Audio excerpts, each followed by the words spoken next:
Avez-vous déjà eu cette impression, cette sensation étrange de participer à un jeu immense sans en connaître toutes les règles?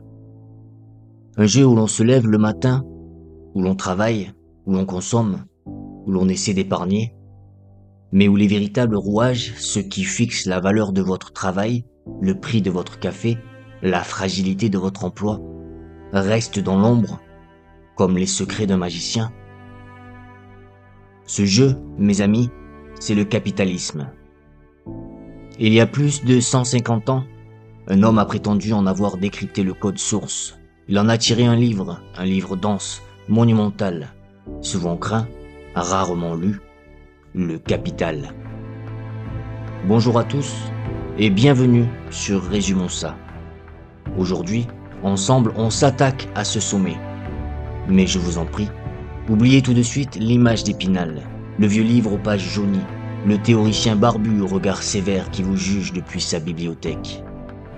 Imaginez plutôt Karl Marx comme un horloger obsessionnel, un artisan de la pensée qui, face à la grande et complexe horloge de l'économie moderne, a décidé non pas de la détruire, mais de la démonter, vis après vis, rouage après rouage, pour comprendre, avec une précision chirurgicale, comment elle fonctionne, et pourquoi, parfois, elle se dérègle. Car le Capital, avant d'être un programme politique, est d'abord cela, une radiographie impitoyable de la mécanique du système qui, aujourd'hui encore, rythme chacune de nos vies. Dans les minutes qui suivent, nous allons tenter l'impossible, rendre le capital limpide. Mon ambition n'est pas de vous convertir ni de vous convaincre. Mon but n'est ni de vous transformer en marxiste ni en anti-marxiste. Mon but, c'est de vous équiper, de vous donner les clés de lecture, les concepts fondamentaux qui se cachent derrière votre bulletin de paie, derrière les crashs boursiers et derrière cette course infinie à la croissance. Préparez-vous, car vous êtes sur le point de voir le monde économique avec des yeux neufs.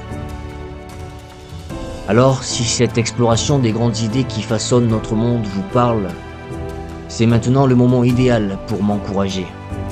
Abonnez-vous à la chaîne et laissez un pouce bleu sous cette vidéo. C'est le carburant qui me permet de continuer à rendre ces savoirs accessibles à toutes et à tous. Parfait. Alors ensemble, commençons notre voyage au cœur du réacteur. Pour comprendre un océan, il faut d'abord comprendre la goutte d'eau qui le compose. Et la goutte d'eau de l'océan capitaliste, la cellule fondamentale de toute sa richesse, est un objet que vous connaissez par cœur. Un objet si commun qu'il en est devenu invisible. Marx l'appelle la marchandise. Regardez autour de vous, un instant, la tasse dans laquelle vous buvez votre café, le livre posé sur votre table, le téléphone dans votre poche. Chacun de ces objets, en apparence si simples, mène une double vie. Chacun possède, selon Marx, une double personnalité, presque une âme scindée en deux. Son premier visage est celui que nous voyons tous les jours, c'est sa valeur d'usage. C'est son corps, sa matière, sa promesse. Un manteau, sa valeur d'usage est la chaleur qu'il vous offre quand le vent souffle. Un café, c'est le réconfort et l'énergie qu'il diffuse en vous. La valeur d'usage, c'est l'utilité concrète, la raison pour laquelle un objet a été créé à l'origine. C'est simple, c'est tangible, c'est l'évidence même.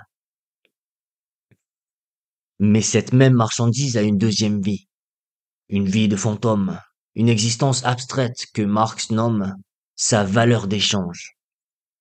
Ce n'est plus ce que l'objet fait, mais ce qu'il vaut. Le pouvoir de s'échanger contre n'importe quoi d'autre. Combien de café vaut ce manteau? Combien de livres? Combien d'heures de travail? Cette valeur d'échange est un spectre qui flotte autour de l'objet, une étiquette invisible qui le relie à toutes les autres marchandises du monde. Et cette étiquette, aujourd'hui, nous l'appelons le prix. Pour que ce soit limpide, pensez à ce smartphone que vous tenez peut-être en main. Sa valeur d'usage est immense. Il vous permet d'appeler vos proches, de photographier un souvenir, de vous connecter au savoir du monde entier. C'est son corps utile, mais sa valeur d'échange, c'est autre chose. C'est le prix que vous avez payé. Un prix qui représente peut-être la valeur de 200 baguettes de pain croustillantes ou d'une semaine de loyer. Vous n'avez pas échangé votre téléphone contre du pain, mais sa valeur est mesurée par cette capacité universelle à se comparer à tout le reste. Et c'est ici, dans ce dédoublement de la personnalité, que Marx place le premier interrupteur de sa pensée. Il pose une question fondamentale dans notre monde. Laquelle de ces deux valeurs est la plus importante? La réponse est sans appel. Dans le système capitaliste, la valeur d'usage n'est qu'une condition. On ne produit pas des choses simplement parce qu'elles sont utiles, on les produit parce qu'elles peuvent être vendues, parce qu'elles portent en elles cette valeur d'échange qui, une fois réalisée, se transforme en profit.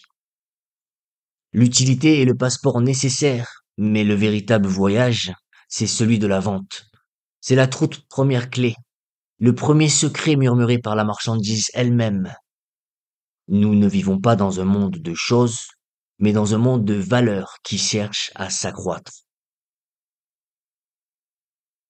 Alors une question vertigineuse se pose. Cette valeur d'échange, ce fantôme qui permet à un manteau de valoir 50 cafés, d'où tire-t-il sa substance?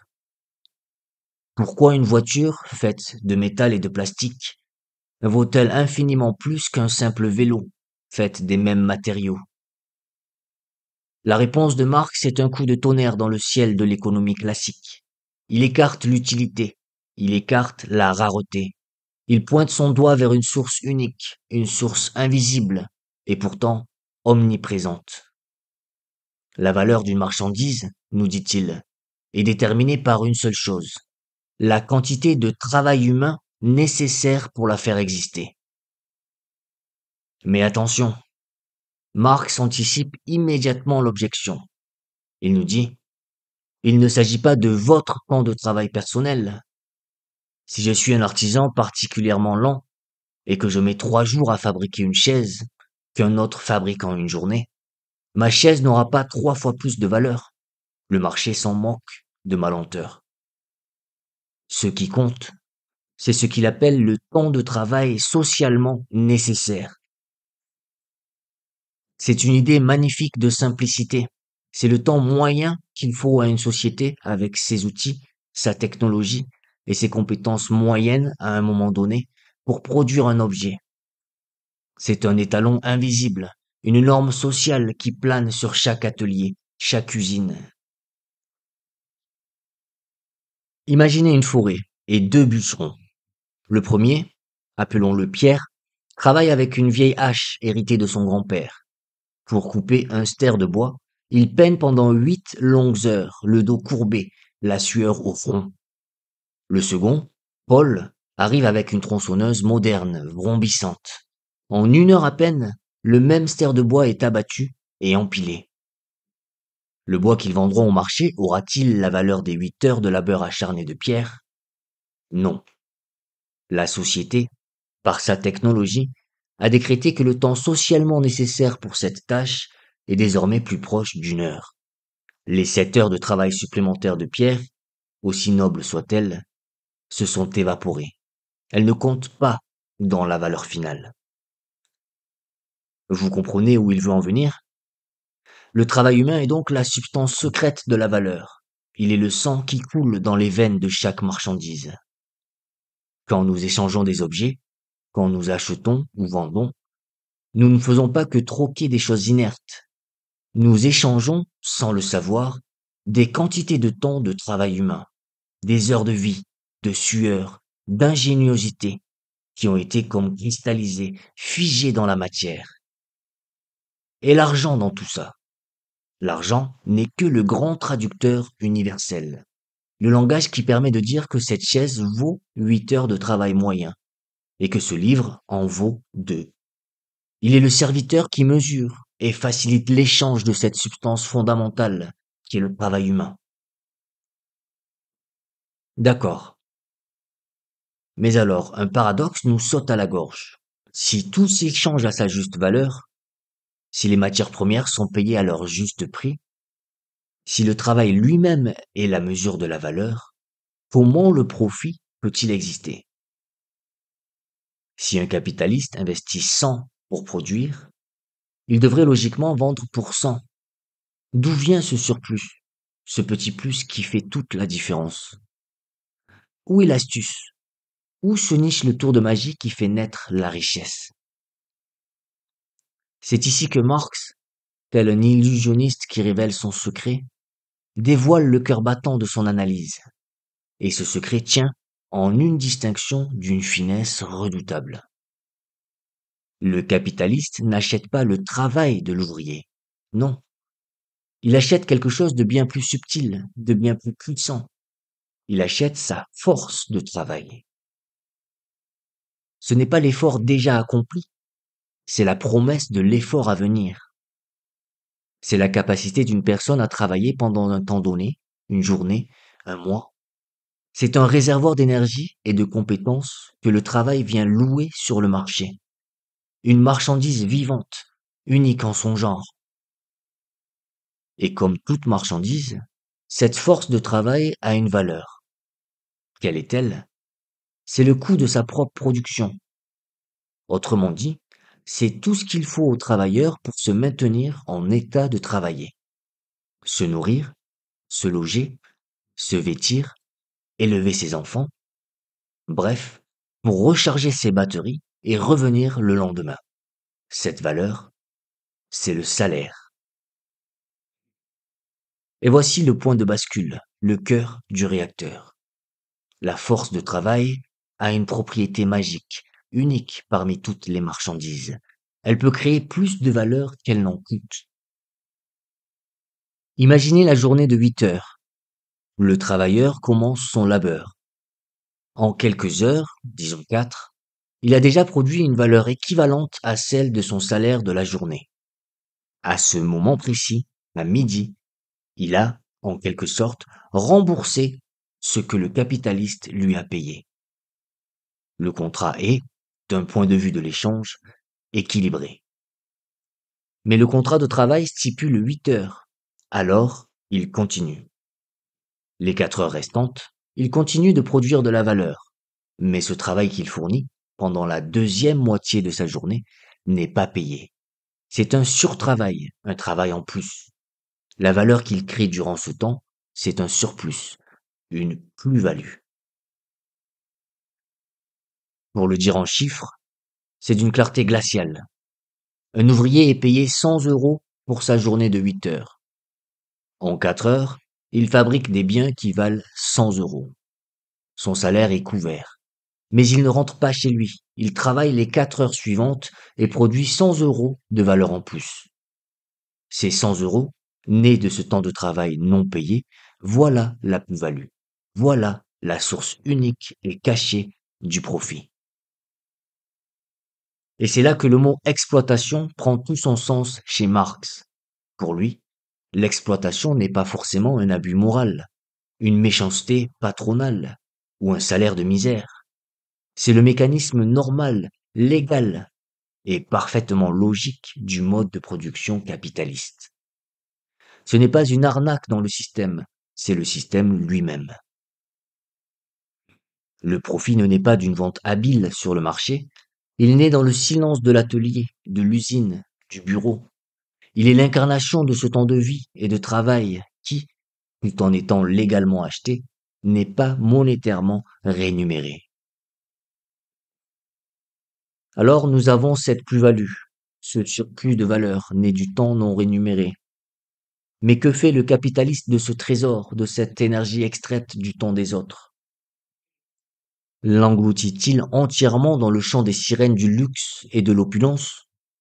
Selon Marx, la réponse est un non catégorique, car le système lui-même, la machine dans laquelle il est pris, l'oblige à faire tout autre chose.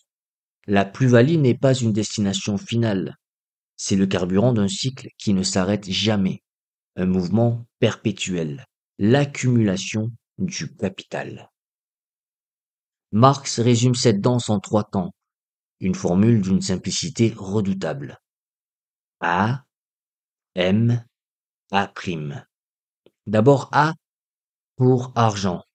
Le capitaliste commence avec une somme d'argent, son capital initial. C'est le point de départ.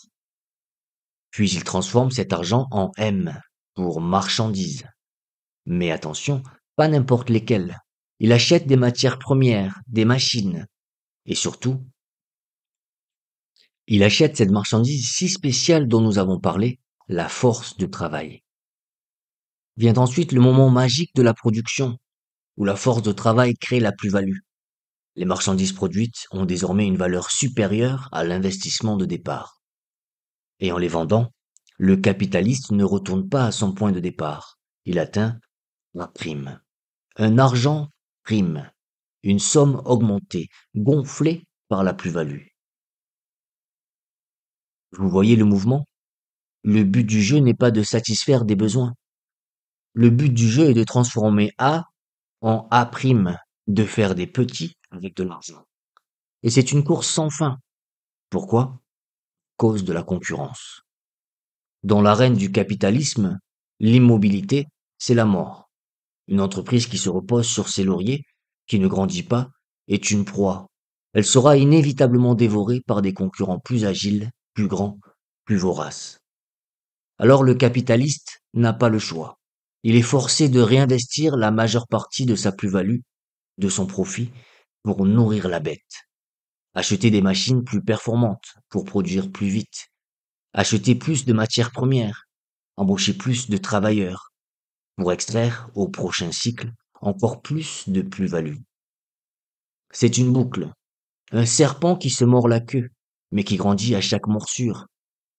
Le capitalisme n'est donc pas un système statique. Il est, par essence, expansionniste. Il est condamné à une croissance perpétuelle. Cumuler, toujours accumuler, voilà sa loi des reins. Et comprenez bien, ce n'est pas une simple affaire de cupidité individuelle, de psychologie des riches. C'est la grammaire même du système, un impératif structurel. Grandir ou mourir. Telle est la pulsation incessante qui rythme le cœur battant de notre économie. Cette machine à accumuler, cette spirale de croissance infinie, elle semble surpuissante, n'est-ce pas? Presque invisible. Mais est-elle parfaite? Est-elle éternelle? Marx pensait que non. Avec son regard d'horloger, il a décelé des failles sismiques sous l'édifice, des contradictions internes, des bugs fondamentaux qui, périodiquement, grippent la mécanique et mènent le système à la crise. Pour lui, le capitalisme porte en lui les germes de ses propres tempêtes. Les crises ne sont pas des accidents de parcours, elles sont la fièvre nécessaire, la réinitialisation violente d'un organisme qui a atteint ses limites. Il en identifie plusieurs, mais attardons-nous sur 2 d'entre elles, 2 logiques qui s'entrechoquent. La première, c'est ce qu'il nomme la baisse tendancielle du taux de profit. C'est une idée profonde. Pour survivre à la concurrence, chaque capitaliste est obsédé par la productivité. Il investit donc massivement dans des machines, des technologies, des armées d'automates d'acier et de silicium. Ce que Marx appelle le capital constant. Or, souvenez-vous, quelle est la source magique de la plus-value?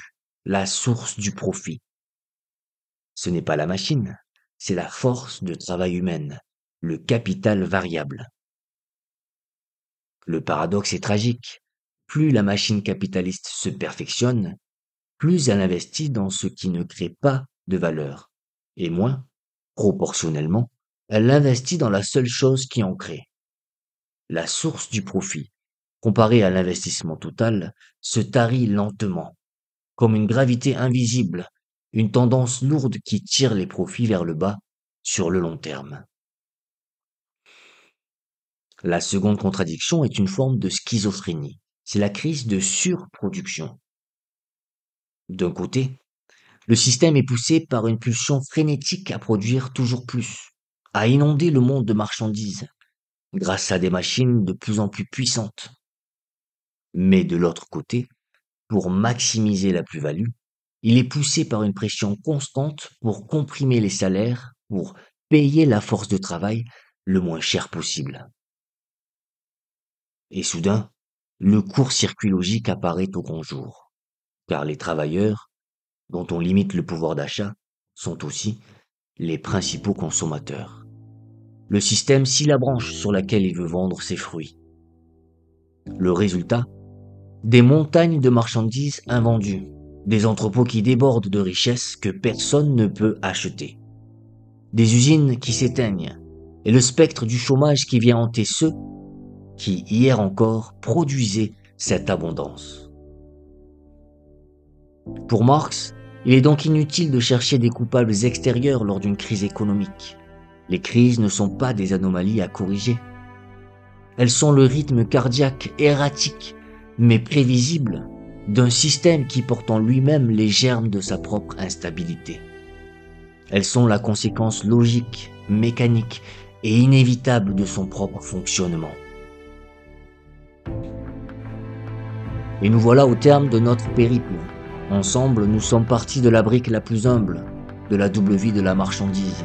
De là, nous avons creusé jusqu'à trouver la substance cachée de sa valeur, le travail humain. Puis, dans le silence de l'atelier, nous avons mis à jour le secret du profit, cette fameuse plus-value, née du temps non payé. Nous avons ensuite vu cette plus-value devenir le carburant d'une course folle, le moteur d'une accumulation sans fin. Et enfin, nous avons senti le sol trembler sous nos pieds, en voyant comment cette course effrénée porte en elle le germe de ses propres crises, de ses propres contradictions. Plus d'un siècle et demi plus tard, que l'on embrasse ses conclusions politiques ou qu'on les rejette avec force, la grille de lecture de Marx demeure une boîte à outils intellectuelle d'une puissance redoutable. Elle nous offre un langage pour nommer les forces invisibles qui nous entourent, la précarisation du travail, la danse folle de la globalisation, le fossé grandissant des inégalités, les bulles financières qui enflent et éclatent. Le capital ne nous offre pas une carte du futur, mais il nous tend un miroir incroyablement détaillé de notre présent.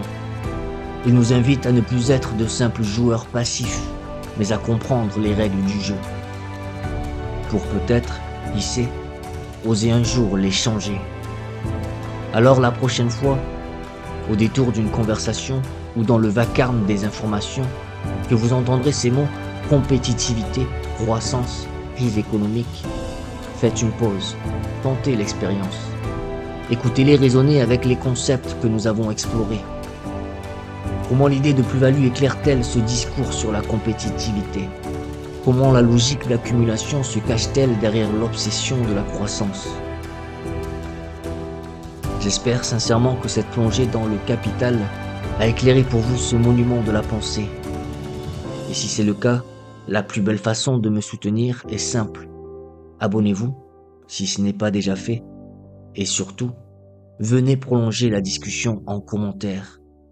Dites-moi, quelle est l'idée de Marx parmi toutes celles que nous avons vues qui vous a le plus marqué, surpris, peut-être même interpellé? Chacun de vos retours est une pierre précieuse. Merci infiniment pour votre écoute et je vous dis à très bientôt pour un nouveau décryptage.